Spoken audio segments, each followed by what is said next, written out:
अध्यापकाला नाही तनखा आणि विद्यार्थ्याला नाही फी अशी संस्था आहे. पूर्वी आमच्या वेळेला 17 विद्यार्थी आमच्या कोर्साला होते. आता कमीत कमी 600 विद्यार्थी येते. 10वी झालेले तेच काय या ठिकाणी काय प्रवेश करू शकतात. या ठिकाणी नापास झालेल्या बी त्यांनी जर चांगला अभ्यास केला आणि पास झाले तर त्यांना सुद्धा काय पुन्हा या ठिकाणी ठेवतात. ज्ञानेश्वरी पाठ करीत होतं, कोणी गाथा पाठ करीत होतं, कोणी ऋषिकेशला जातात, कोणी हरिद्वारला जातात, कोणी काशीला जातात. त्या ठिकाणी काय पुढचे जे ग्रंथ आहे त्या ग्रंथाचे ते काय अध्ययन करतात. भविष्यामध्ये चांगलं योगदान राहणार आहे, चांगलं राहणार आहे, वाढत चालणार आहे. आता ही संस्था वाढत चाललेली. नमस्कार मंडळी, आपल्या सर्वांचं स्वागत आहे. तुम्ही नेहमी एक वेळा ऐकत देखील आले असेल, ज्ञानदेव रचिला पाया तुका झाले सकळच.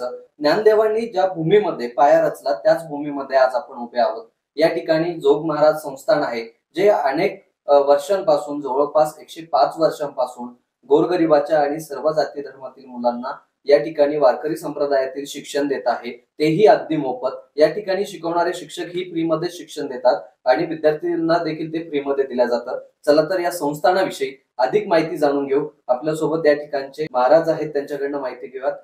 गुरुजी रामकृष्ण हरी, सर्वप्रथम आपला परिचय द्या. मी नगर जिल्हा पाथर्डी तालुक्यामध्ये मुखेकरवाडी या गावामध्ये मी काय पहिला राहत होतो. काही दिवसांनी मी या वारकरी शिक्षण संस्थेमध्ये 1959 ते 72 पर्यंत 4 वर्षाचा कोर्स केला या ठिकाणी. आणि कोर्स केल्यानंतर ऋषिकेशला गेलो.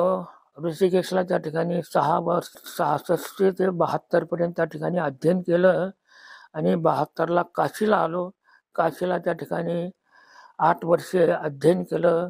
त्या ठिकाणी वेदांत आचार्य केली, नंतर सर्वदर्शनाचार्य केली आणि नंतर त्या ठिकाणी त्या लोकांनी ते झाले जे साधुबेला संस्कृत महाविद्यालयाचे जे काय मुख्य होते त्याने सांगितले की तुम्ही कुठे जाऊ नका, इथंच राहा, या ठिकाणी काय विद्यार्थ्यांना शिकवा.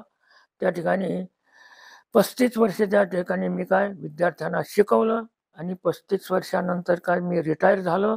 रिटायर झाल्यानंतर या ठिकाणी असणारे मुख्य अध्यक्ष विठ्ठलबाबा त्यांना मोठे बाबा म्हणतात, त्यांनी मला सांगितलं की तुम्ही ते जर रिटायर झाल्यानंतर मला तुम्ही काय या ठिकाणी वारकरी शिक्षण संस्थेमध्ये विद्यार्थ्यांना शिकवण्याकरता या ठिकाणी या. म्हणून मी या ठिकाणी काय 2008ला या ठिकाणी काय 2007ला रिटायर झालो आणि 2008ला या ठिकाणी काय वारकरी शिक्षण संस्थेमध्ये काय अध्यापनाचं कार्य करू लागलो. आतापर्यंत काय या ठिकाणी काय मी विद्यार्थ्यांना काय शिकवित आलेलो आहे आणि इथून पुढे मी सुद्धा काय विद्यार्थ्यांना काय शिकवण्याची काय इच्छा करीत आहे. एकूणच आपण बघितलं तर या ठिकाणी एक गुरुकुल पद्धत आहे. विद्यार्थ्यांनी या ठिकाणी शिक्षण घेणं आणि त्यानंतर बाहेर जाऊन शिदोरी देखील गोळा करणं. तर याविषयी नेमकी काय सांगत, हा इतिहास नेमकी किती वर्षांपासून या भूमीमध्ये? 1917 साली ही वारकरी शिक्षण संस्था त्यांचे जोग महाराजाचे जे 4 शिष्य त्यांच्या प्रेरणानुसार काय त्यांनी काही संस्था काय स्थापित केलेली आहे. आणि या शिक्षण संस्थेमध्ये पूर्वी कमी विद्यार्थी राहत होते. आमच्या वेळेला आमच्या कोर्साला 17 विद्यार्थी होते. त्यावेळेला त्यांना दोन्ही वेळेला मधुकरी मागून आपलं जीवन काय या ठिकाणी काय व्यतीत करीत होते आणि काय अभ्यास करीत होते. या ठिकाणी सकाळी दुपारी मधुकरी मागून आणायची, त्यातली काही संध्याकाळच्या करता ठेवायची आणि ती संध्याकाळची बी काय त्याच मधुकरीमध्ये काय ते जेवण करीत होते. आणि पुन्हा या ठिकाणी ते काय 4 वर्षाचा काय कोर्स काय या ठिकाणी करून काय ज्या ठिकाणी जायचे त्या ठिकाणी काय जात होते. ते त्या ठिकाणी कोणी ज्ञानेश्वरी पाठ करीत होतं, कोणी गाथा पाठ करीत होतं, कोणी ऋषिकेशला जातात, कोणी हरिद्वारला जातात, कोणी काशीला जातात. त्या ठिकाणी काय पुढचे जे ग्रंथ आहे त्या ग्रंथाचे ते काय अध्ययन करतात आणि अध्ययन आपण स्वतः विद्वान होऊन काय दुसऱ्या विद्यार्थ्यांना बी शिकवतात, दुसऱ्या विद्यार्थ्यांना बी काय विद्वान बनवतात. अशी या ठिकाणी काय परंपरा आहे. पुन्हा आता यावेळेला पूर्वी तरी कमी विद्यार्थी राहत होते, पण यावेळेला कमसे कम 500-600 विद्यार्थी या ठिकाणी शिकतात. दर 4 वर्षाचा कोर्स आहे. 4 वर्षाच्या कोर्सामध्ये पहिल्या वर्षाला संस्कृत 2 पुस्तकं आहेत भांडारकरचे, ते 2 पुस्तकं वर्षभर चालतात या ठिकाणी. पुन्हा ज्ञानेश्वरीच्या 3 ओव्याने तुकाराम महाराजाच्या गाथाचा एक अभंग एका दररोज त्याच्याकडून पाठ करून घेतात त्या ठिकाणी. आणि पुन्हा 3 परीक्षा होतात. एक रामनवमीला परीक्षा होते, एक पुन्हा आषाढीच्या पहिले एक परीक्षा होते आणि पुन्हा कोजागिरी पौर्णिमा त्याच्या पहिले एक परीक्षा होते आणि परीक्षा झाल्यानंतर कोजागिरी झाल्यानंतर कीर्तनाची आणि प्रवचनाची परीक्षा होती आणि कीर्तनाची आणि प्रवचनाची परीक्षा झाल्यानंतर त्या विद्यार्थ्यांना काय या ठिकाणी काय एकदम मोकळीक करून देतात त्या ठिकाणी. पूर्वी ज्यावेळी आपण शिक्षण घेत होतो किंवा त्या आधीची जी परिस्थिती होती वारकरी संप्रदायाकडे बघण्याचा दृष्टिकोन तो आजही आपल्याला दिसतो का? एकूणच काय सांगाल याविषयी? या ठिकाणी पूर्वी जशी स्थिती आहे तशी आता या वेळेला बी चालू आहे ती स्थिती. काय त्याच्यामध्ये काही कोणत्या प्रकारची कमी नाही, अधिक वाढत चाललेली या ठिकाणी. सर्व जेवढे महाराष्ट्रामध्ये जेवढे कीर्तनकार आहेत ते या संस्थेतूनच काय गेलेले आहेत. सर्व ठिकाणी महाराष्ट्रामध्ये प्रचार करतात. महाराष्ट्रामध्ये केवळ जिल्ह्याच्या ठिकाणी काय अखंड हरिनाम सप्ताह होत होता आणि याच्या पुढे म्हणजे प्रत्येक गावामध्ये दरवर्षी का अखंड हरिनाम सप्ताह होऊ लागला त्या ठिकाणी. पुन्हा काकडा, पुन्हा भजन हे सर्व काय प्रचार काय सर्व महाराष्ट्रामध्ये काय झालेलं आहे, सर्व गावामध्ये झालेलं आहे. एकूणच आपण वारकरी संप्रदाय जर बघितला तर यामध्ये एक मुख्य शिकवण म्हणजे काय असतं आणि मुलांवरती ते संस्कार कसे केले जातात? या ठिकाणी मुख्य शिक्षण म्हणजे काय, ज्ञानेश्वरी आहे, गाथा आहे, पंचदशी आहे, विचारसागर आहे, हे या ठिकाणी काय शिकवल्या जातं. त्यांच्याकडून पुन्हा ज्ञानेश्वरीच्या ओव्या पाठ करून घेतल्या जातात, गाथेचे अभंग पाठ करून घेतल्या जातात.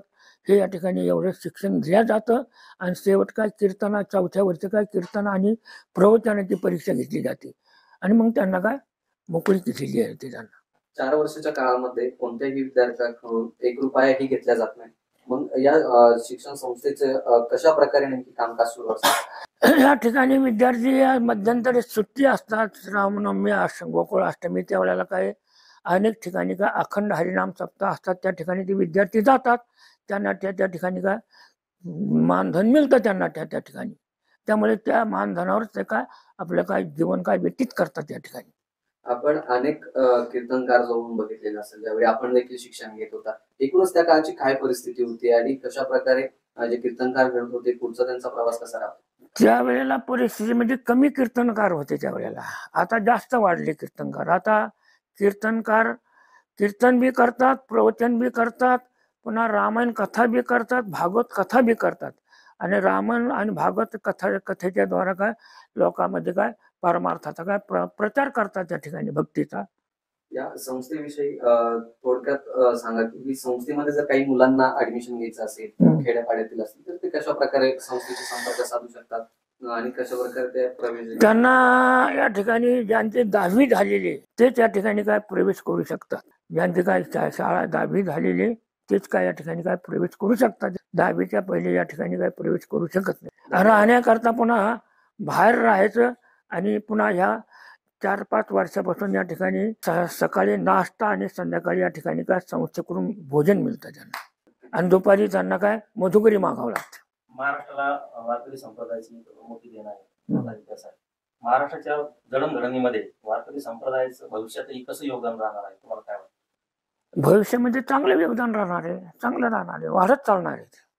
आता ही संस्था वाढत चाललेली. पूर्वी आमच्या वेळेला 17 विद्यार्थी आमच्या कोर्साला होते. आता कमीत कमी 600 विद्यार्थी येते त्याचे, म्हणजे 100च विद्यार्थी राहत होते पूर्वी या संस्थेमध्ये आणि आता किती विद्यार्थी? 600 विद्यार्थी. आता 400 विद्यार्थी भरती होण्याकरता आलेले त्या ठिकाणी. आता त्यांची काय 15 तारखेला परीक्षा होणार आहे त्यांची आणि परीक्षा झाल्यानंतर त्यांना काय जे पास झालेले ते काय विद्यार्थी घेतील त्या ठिकाणी. नापास झालेले विद्यार्थी बी ठेवतात त्या ठिकाणी. पुढं काही दिवसांनी त्यांची परीक्षा झाली आणि पास झाले तर त्यांना सुद्धा त्या ठिकाणी ठेवतात त्या ठिकाणी. नापास झालेला बी त्यांनी जर चांगला अभ्यास केला आणि पास झाले तर त्यांना सुद्धा काय पुन्हा या ठिकाणी ठेवतात. त्यांना काय अध्यापकाला नाही तनखा आणि विद्यार्थ्याला नाही फी. अशी संस्था आहे. धन्यवाद. तर मंडळी या ठिकाणी आपण गेल्या 105 वर्षाचा इतिहास असलेला जोग महाराज संस्थान याविषयी माहिती घेतलेली आहे. एकूणच खेड्यापाड्यातील आणि गोरगरिबाची मुलं या ठिकाणी येऊन वारकरी संप्रदायाचं शिक्षण घेतात. अनेक जण गायक, मृदंगाचार्य, त्यानंतर कीर्तनकार देखील या संस्थेने घडवलेले आहेत. अनेक नामवंत कीर्तनकार तुम्हाला महाराष्ट्रामध्ये आजही सेवा बजावताना आपल्याला दिसतात. एकूणच तुम्हाला हा विषय नेमकी कसा वाटला आम्हाला नक्की कळवा. आवडला असेल तर आपल्या इतर मित्र परिवारांपर्यंत पोहोचवायला विसरू नका. थांबूया तिथं. धन्यवाद.